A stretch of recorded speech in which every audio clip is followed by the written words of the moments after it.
Fala galerinha do xadrez, tudo beleza? Sejam bem-vindos aí a mais um vídeo da sexta rodada do torneio de candidatos. A gente tem de brancas aqui o Kirill Aleksenko, russo, contra o holandês Anish Giri. E vamos dar uma olhada nessa partida que ela é muito interessante. O Kirill Aleksenko abre com o peão do rei E4, temos E5, cavalo em F3, cavalo C6 e aqui não a Ruy Lopes ou a abertura espanhola, mas sim a abertura italiana, com bispo C4, legal. E aqui depois de bispo C5...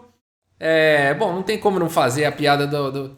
Não é piada, né? Mas eu sempre falo, aí aqui jogou o Gambito Evans. Mentira, a turma não joga muito isso em torneio de elite, né? Então aqui o jogado foi realmente rock aqui pelas brancas e não o Gambito Evans, né? A gente gostaria que fosse, né, o Gambito Evans, mas infelizmente não foi. A partida segue aqui com o cavalo em F6 e agora D3 protegendo no centro, D6 e agora C3, permitindo o bispo G4, mas C3... impede o cavalo D4, então não é um problema muito grave permitir bispo G4 nessa posição. A partida segue com roque simplesmente torre 1. A5 dando uma casa de fuga aqui para o bispo, caso for necessário, e também lutando pela casa de B4, e agora cavalo de B em D2. Bispo E6, propondo a troca aqui do bispo de casas claras, o que ajudaria as negras a abrir a coluna F, e sem contar que esse peão em E6 seria um excelente peão, segurando as casas de F5 e D5. Por isso o bispo B5 não permitindo tudo isso e bispo em A7. Cavalo em F1, cavalo em E7, cavalo G3 e agora C6 atacando o bispo. O bispo vem para A4 e cavalo em G6. Ambos os cavalos aqui brigando por casas importantes na ala do rei. H3 foi jogado e agora D5 aqui pelo Giri. E por D5, cavalo por D5... bispo em C2 e agora dama em C7, conectando aí as torres, trazendo mais uma proteção ao peão central. D4 foi jogado, E por D4, cavalo por D4 e agora a torre de A em E8. Bispo G5, cavalo de D aqui em F4, dama D2, colocando pressão, esse cavalo por enquanto está muito bem protegido aí em F4. Bispo D5 pelo Giri, veja que pressão enorme aqui no ponto de G2. E aqui o lance jogado pelo Kirill Aleksenko foi torre por E8, cheque, torre por E8 aqui pelo Giri. E o Kirill Aleksenko faz o lance torre E1, propondo aí mais uma vez a troca de peças. Enfim, aqui, né, você pode pensar, legal, vou tomar e depois capturar aqui em G2. O problema é que a dama daria muito ataque lá em E8, né? Por exemplo, um lance como esse. Torre por E1, cheque, dama por E1 e aí bispo ou cavalo aqui por G2. Vamos dizer cavalo, vai, ou bispo aqui por G2, por exemplo. Viria dama em E8, né, com cheque. E depois de cavalo aqui em F8, cavalo de F aqui em G5. E as brancas teriam um ataque mortal aqui, né? A posição seria vencedora já para as brancas. Por isso que, enfim, mais uma outra ideia, né, seria realmente capturar aqui em E1. E depois de dama por E1 jogar o lance rei F8, impedindo a entrada da dama em E8 e continuando a pressão aqui em G2. Entanto aqui, enfim, o Kirill Aleksenko poderia continuar com o bispo G6, enfim, poderia seguir dessa forma, o jogo poderia ir embora também assim. Mas o Giri preferiu jogar aqui com torre em E5, atacando o bispo. A partida seguiu com bispo por F4, agora torre por E1, cheque, e depois de dama por E1, agora dama por F4, recuperando a peça. Dama em E8, cheque, o cavalo volta para F8 e agora bispo aqui em B3. A partida seguiu com bispo por D4, C por D4, bispo por B3, A por B3 e dama em F6. Olha só o lance do Giri, né? Por que não, Rafael? Capturou aqui em D4, podia ter capturado esse peão. Aqui as brancas estariam completamente ganhas por conta de cavalo aqui, ó. O cavalo aqui em F5 atacando a dama e ameaçando uma entrada mortal lá em E7. Se a dama fosse para B4 com ideias de tentar proteger o cavalo, não adianta, né? Porque o cavalo em E7, além de dar cheque, bloqueia a defesa aqui do cavalo. As brancas estariam ganhas depois de cavalo E7, as negras teriam que sacrificar a dama, né? Então vejam que o Giri joga de forma extremamente precisa e correta aqui com o lance dama em F6. A partida segue com dama em E4 e agora G6, abrindo fôlego aí para o rei. Cavalo em E2, cavalo em E6. Vamos fazer um rápido balanço. 6 peões aí para cada um, uma dama e um cavalo para cada um. No entanto, a estrutura de peões aqui das brancas parece estar um pouco pior, né? São 3 ilhas de peões contra 2 ilhas de peões aqui do Guiri. Será que isso é suficiente para o Guiri ficar numa posição melhor? Vamos ver como segue a partida. H4, H5, G3, dama em D8, pressão total aqui no peão central. Dama em E5 e agora dama em B6. Mais uma vez mantendo a pressão, porém atacando mais de uma debilidade da posição. D5, C por D5, dama por D5 e agora rei em F8. O Guiri vai colocando o rei aí também no jogo. Cavalo C3 pelo Kirill Aleksenko, dama C7. Cavalo em E4, dama C1, cheque. Rei G2, dama por B2, capturando mais um peão e dama D7. Então aqui o Guiri está com um peão a mais. B6 protegendo o peão. Cavalo D6 ameaçando o checkmate aqui em F7. Dama em F6 protegendo e agora dama em E8 com cheque. O rei vai para G7, dama D7. A dama é intimidadora ali próximo do rei, né? Mas o rei tá bem seguro aí por enquanto. Rei G8, dama E8, cheque. E aqui o Guiri ficou muito na dúvida, né? Aqui começaram os fantasmas a atormentar a cabeça dele. O primeiro fantasma que vem na cabeça dele é a frase, os ensinamentos que ele tinha. Uma partida de xadrez sempre começa empatada. Meu dever é mantê-la assim até o fim. Né? Ele começa a ter essa tendência forte de querer empatar, de repetir lance, mas ele dá a mão para o adversário, segura a mão e fala: não, hoje eu não vou empatar. E faz o lance cavalo em F8, evitando aí as repetições. A partida segue com dama C6 e agora dama em D8. Cavalo C4, cavalo em E6. Cavalo aqui por B6, recuperando o peão. Cavalo D4 atacando a dama. A dama vem para C5 e agora cavalo por B3, mantendo-se com um peão a mais. Agora o cavalo está protegendo também o peão aqui de A5. A partida segue com dama B5 atacando o cavalo. O cavalo vem para D2 e dama por A5. E aqui então o Kirill Aleksenko recupera o peão, o material fica igual. O Guiri mais uma vez é tomado por fantasmas.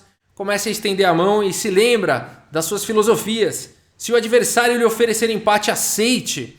Depois busque compreender por que ele jogava estar pior.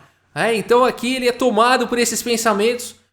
Mas ele fala: não, vou continuar jogando. E aqui ele vai então e resiste à tentação do empate. Joga dama D3, a partida segue com dama em A1. Dama em E4, cheque, rei G1. Cavalo em F3, cheque, rei F1. E agora cavalo por H4. Parece que o Guiri realmente está partindo para cima. Esse lance é muito interessante, porque as brancas não podem capturar esse cavalo, senão está vindo dama em H1 com cheque.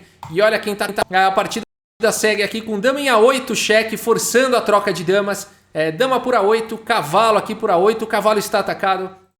E agora cavalo em F3. Pessoal, será possível vencer esse final?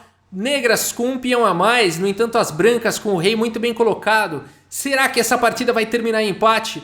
Será que Guiri vai ceder aí aos seus fantasmas que ficam mandando ele empatar? Ou será que ele vai vencer aí os seus fantasmas? A partida segue com rei em G2, cavalo em E5. F4 atacando o cavalo vem para G4, cavalo B6. Rei em F8, cavalo D5. Rei em E8, cavalo C3, rei E7, levando o rei aí pro jogo. Cavalo em E4, cavalo E3, cheque, rei F3, cavalo C4. Cavalo G5, rei F6, pouco a pouco o Guiri vai melhorando a posição do rei. Cavalo em E4, cheque, rei F5. Cavalo em F2, cavalo D2, cheque. Rei E3, cavalo em F1, cheque.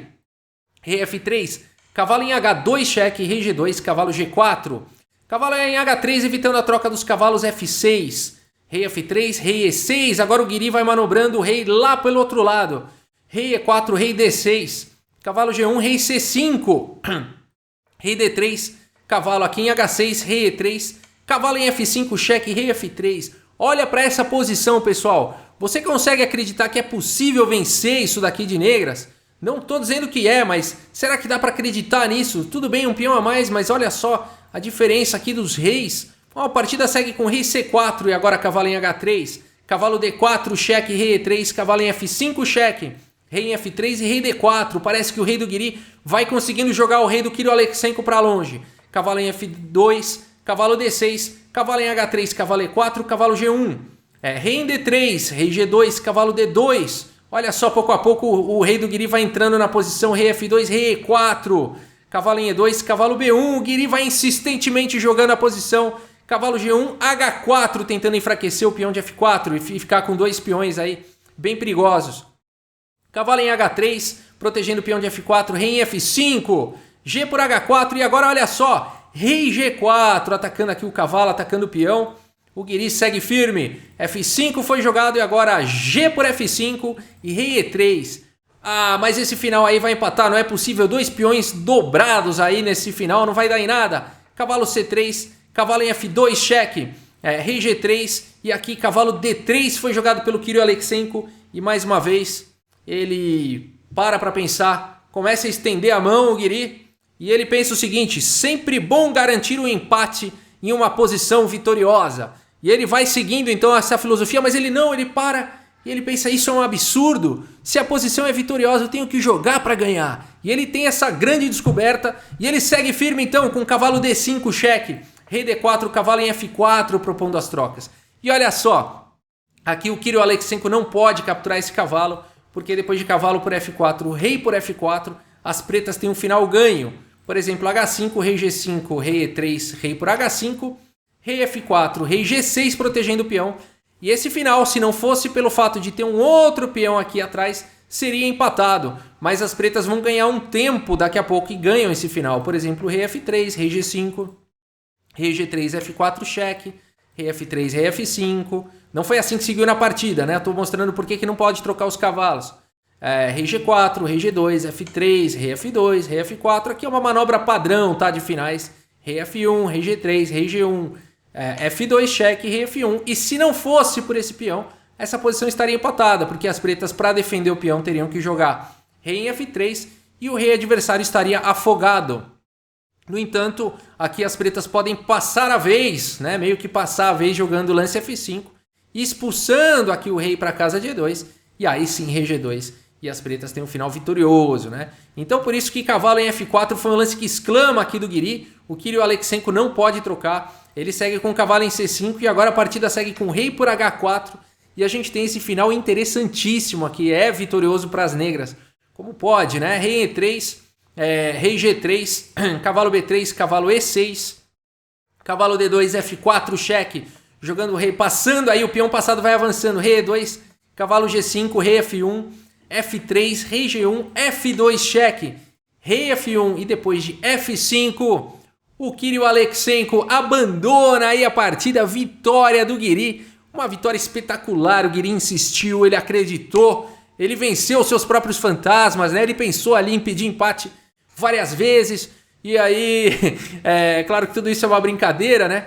O Guiri ele tem fama de ser empatão e tudo mais, mas realmente aqui ele mostrou uma persistência aí, e venceu, né? Venceu. Vamos dar uma olhada aqui no relatório e depois a gente volta para ver onde que o Kirill Aleksenko marcou toca, né? Bom, olha lá, 98,9% de precisão para o Kirill Aleksenko, né? 98,9% de precisão para o Guiri. 72 dos lances aí foram os melhores para o Aleksenko, 69 para o Guiri. 7 lances excelentes para o russo, 9 para o holandês. 6 lances bons aí para o Kirill Aleksenko, 10 para o Guiri. 6 lances de livro, 5 imprecisões para o Aleksenko. 2 do Guiri, e o Guiri só fez as 2 imprecisões na partida toda e só, o resto foi perfeito.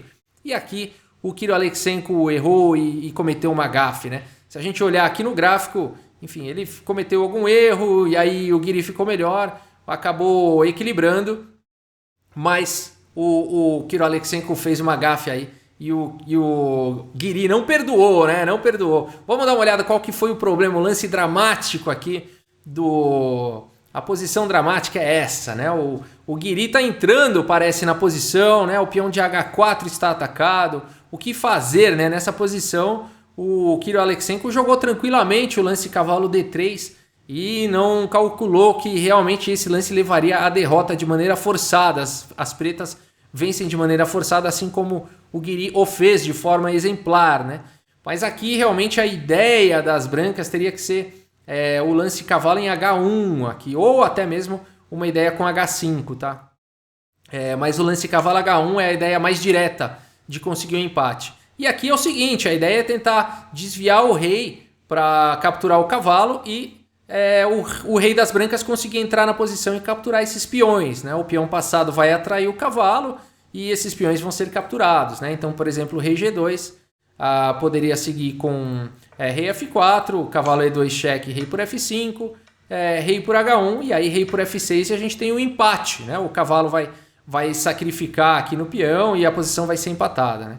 Outra possibilidade depois de cavalo H1 seria rei por H4, mas aí viria rei em F4 e depois de rei H3, por exemplo, cavalo F2 cheque rei G2, simplesmente rei por F5, né? E a gente teria mais uma vez uma posição de empate aqui, vai cair o peão, se rei por cavalo, rei por peão e está empatado, né? E aqui, enfim, se as pretas tentam proteger o peão com cavalo D5, qualquer lance aqui, cavalo E4, esse peão vai cair e vai ser empate, né? Então faltou aqui nesse momento essa sensibilidade, aqui, esse pequeno cálculo aqui do Kirill, né, vendo essa linha de empate. Não é algo muito complexo de ver nesse nível de jogo, mas escorregou, faz parte do xadrez, né? Aconteceu aí com o Kirill Aleksenko, ele está fazendo inclusive uma participação fantástica aí no torneio de candidatos, jogando partidas incríveis, mas aqui é ser humano, tem o escorregão, fez um escorregão aí e o Guiri castigou e venceu essa partida. Vamos dar uma olhada aqui na colocação final então, após a sexta rodada, deixa eu abrir aqui. É isso, olha só, Jan Nepomniachtchi então na primeira colocação aí ao final da sexta rodada com 4,5 pontos. Na segunda colocação temos o francês, o MVL, com 3,5 pontos. Depois empatados aqui com 3 pontos temos Caruana, Grichuk, Guiri e o Wang Hao. E aqui com 2 pontos temos o Kirill Aleksenko e o Ding Liren, né? Essa aqui é o final da sexta rodada de um total de 14. Amanhã, se eu não me engano, é dia de descanso. Amanhã, dia 24 de março, é dia de descanso, tá bom? Não haverá partidas aí no torneio de candidatos. E aí, no dia 25, retorna, tá? São sempre 3 rodadas e um dia de descanso. 3 dias de rodadas e um dia de descanso até completar aí o torneio. Tá bem, pessoal? É isso. Muito obrigado pela audiência. Um grande abraço para todos vocês e até a próxima. Valeu!